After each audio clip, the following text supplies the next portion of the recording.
ఏ రంగాల్లో అభివృద్ధి చెందాలంటారు కాంగ్రెస్? తెలంగాణ చాలా రకాలుగా అభివృద్ధి చెంది ఉంది. సిటీలో తెలంగాణ నా ఒపీనియన్ అయితే at least Gachibowli region, hitech city regions, మన ఫైనాన్షియల్ డిస్ట్రిక్ట్ అంతవరకైనా 24/7 ఆల్మోస్ట్ 24/7 ఓపెన్ అయి ఉండాలి సిటీ మొత్తం, ఓన్లీ హైటెక్ ఏరియా అంతవరకు. దీనివల్ల యూజ్ ఏమింది అనుకుంటే number of food courts, number of businesses వెళ్ళిపోతాయి. ఆ బిజినెస్ ద్వారా ఇండైరెక్ట్గా మీకు ప్రాఫిట్ వస్తుంది. సో ఒక చిన్న ఫుడ్ కోర్ట్ వల్ల మీకు ఏం ప్రాఫిట్ వస్తుంది అనిపిస్తుంది, అని ప్రతి చిన్న దాని మీద వస్తుంది. ఒక ర్యాపిడో పర్సన్ ఒక రైడ్ చేయడం వల్ల గవర్నమెంట్ ప్రాఫిట్ వస్తుంది. ఎలా వస్తుందంటే ఫీలింగ్ ట్యాక్సెస్, ప్లాట్ఫామ్ దగ్గర తీసుకెళ్తున్నాడు, ట్యాక్సెస్ తీసుకుంటున్నాడు. అలానే ఒక ఫుడ్ కోర్ట్ వల్ల కూడా ప్రాఫిట్ వస్తుంది. సో 24/7 చేయడం వల్ల స్టేట్కి ఇన్కమే తప్ప లాస్ ఏంటి. సో ఆ సైడ్ నుంచి నా ఒపీనియన్ 24/7 సిటీ చేస్తే బాగుంటుంది.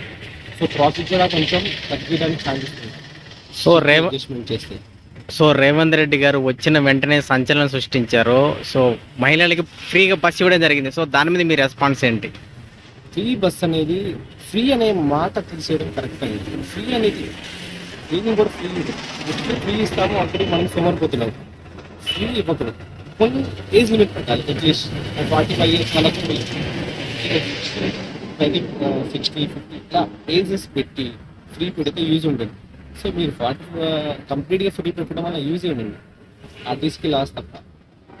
సో ఫ్రీ అనే అసలు ఆ ఒపీనియన్ ఏంటంటే తెలంగాణ గారు ఏపీలో మన జగన్ రెడ్డి గారు ఏం చేస్తున్నారు, ఇప్పుడు రేవంత్ రెడ్డి గారు అలా ఏం చేస్తున్నారు, ఏ రకంగా ఈ ఫ్రీ సర్వీస్లు స్టార్ట్ చేస్తున్నారో చివరికి వీళ్ళు ఏం చేయాలనుకుంటున్నారో అర్థం కాదు. Okay bro, thanks.